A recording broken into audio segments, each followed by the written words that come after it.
part 3 of me creating Mr. and Mrs. Ghostface. So I started off by adding some rhinestones to the bow tie and attaching that to the mask. I had to get the hot glue gun out because the other glue just was not sticking. Then for the crown, I had like this hair slide thing there, or like a tiny little crown, but the tiny little crown just wasn't doing it. I couldn't find pliers, so nail clippers had to do, and it was hard work. I had no plan, no idea, I just did what I thought was best. And to be honest, they did come off quite well. I then used the e-file to sand down any bits just to make sure that it wasn't sharp. The e-file didn't do much, to be honest, but it did take a little bit of the sharpness away. Now this part has been my bumhole was twitching because I was worried that it was going to be off centre and look shit because there was no going back. This was literally the day before the wedding and I needed it to be done. So I added the crown and then I got some of this tulle and added that to make a veil.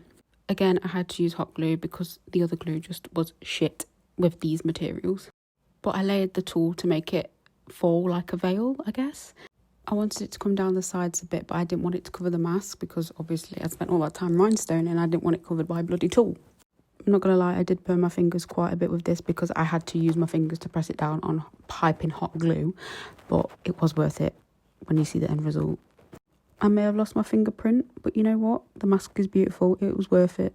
A part of me did want to leave it as just a crown and not add the veil, but I'm so glad I added the veil. And here we have the finished Mr. and Mrs. Ghostface.